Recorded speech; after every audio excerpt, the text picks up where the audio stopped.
is going on record. Nothing is going on. You speak. Honorable Chairman, sir, Yes. I am very thankful to the Honorable Tamil Nadu Chief Minister Talabadi and Honorable Deputy Chief Minister Annan, also our floor leader Tiruchi Siva, for giving me this time to speak on the Banking Law Amendment Bill 2024. I have a few concerns.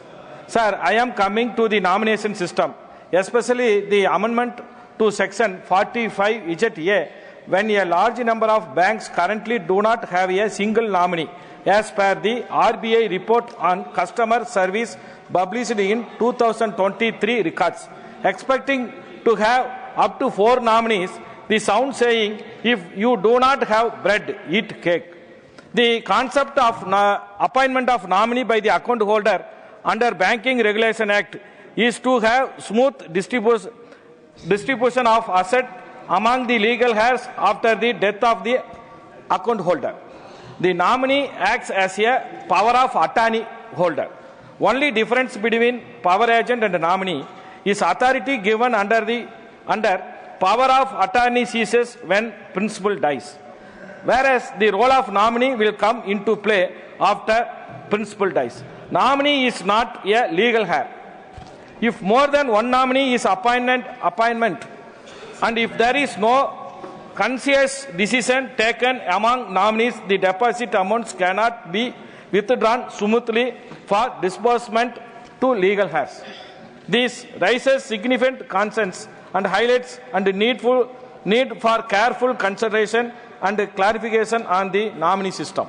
Sir, second, the auditor remuneration.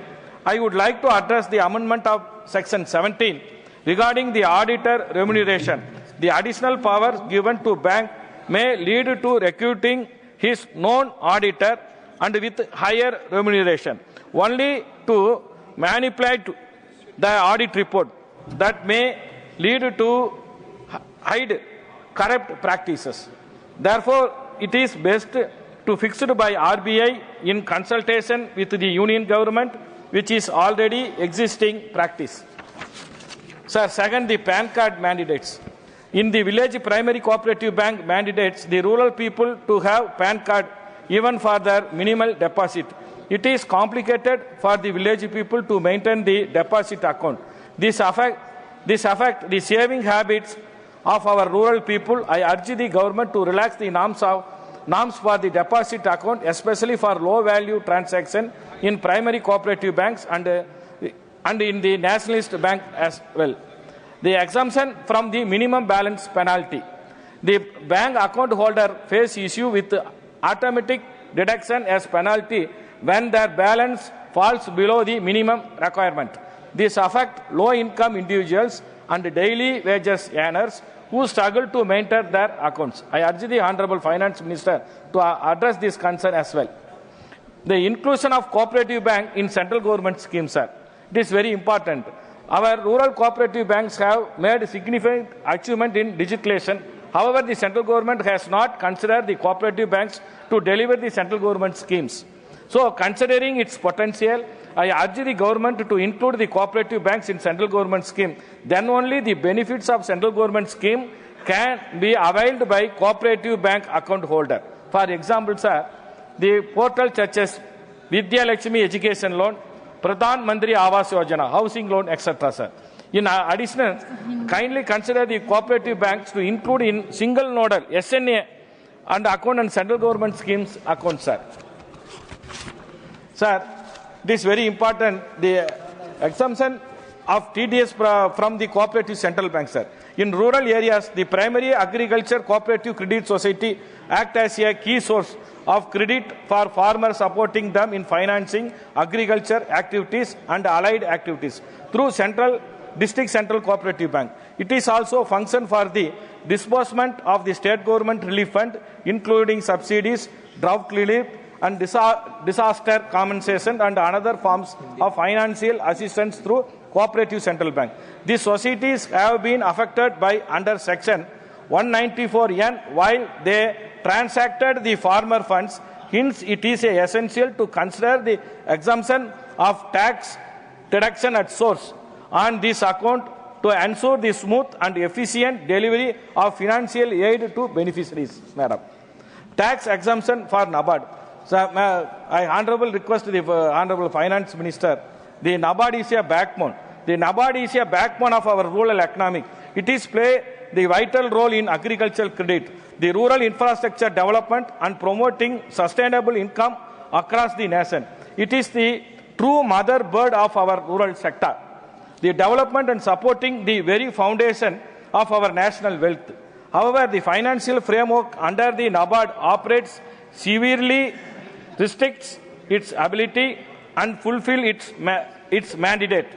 The imposition of tax on NABARD operation drains resources that should directly uplift rural communities through their institution development and many promotional initiatives such as watersheds and tribal development projects. I urge the government, please remove tax imposed on NABARD. It is very, I kindly request the Honorable Finance Minister to relax impose the income tax to the NABARD. For the current financial year, the priority sector lending funds allocated to NABARD have been reduced. As a result, the consensual crop loan to various cooperative banks have been significantly impacted across the India. Sir, not only Tamil Nadu, all over India, now the NABARD bank decreased the crop loan because the priority sector lending fund is not allocated for NABARD. So I kindly request the Honorable Minister consider it, sir. Then, sir, in first time in India, all agricultural loan issued by the cooperative society were waived by the great eminent leader, first Chief Minister Kalainer during 2006 to tune of rupees 7,000 crores. In the same line, good governance is given by our Chief Minister Talabadi. Sir, the ADMK government has given just a paper waiver that only to crop loans. After assuming the power of Chief Minister of Tamil Nadu, our great leader Talabadi only settled the entire waiver amount nearby rupees 13,000 crores to the cooperative societies, madam. Hence, our government is farmer-friendly government, have done many welfare activities to farmers. The department name agriculture is also changed into the Agriculture Farmer Welfare Department in Tamil Nadu. It's only state the Tamil Nadu under the leadership Talabadi gives a separate budget for agriculture. Madam, the Honorable Finance Minister not in house, but I request now the cooperative ministry, the initiative, the one district, one cooperative bank. That policy is now initiative by the cooperative ministry. In the circumstance, I humbly request the Minister of Finance and the Minister of Cooperation provide the support the newly formed District Central Cooperative Bank by expediting the granting of license and another support, such as share capital and infrastructure development. Sir, only the Finance Ministry given the license for the District Central Cooperative Bank. But the Cooperation Ministry only support for the share capital and another infrastructure. That now the policy is implemented by the Ministry of Cooperation. But the newly formed DCCP, Central Cooperative Bank, are growing well and sustainable, giving this share capital subsidy, other than infrastructure subsidy, then only the Finance Ministry and Cooperation Ministry is win-win situation, madam. Then I have come from the conclusion, madam.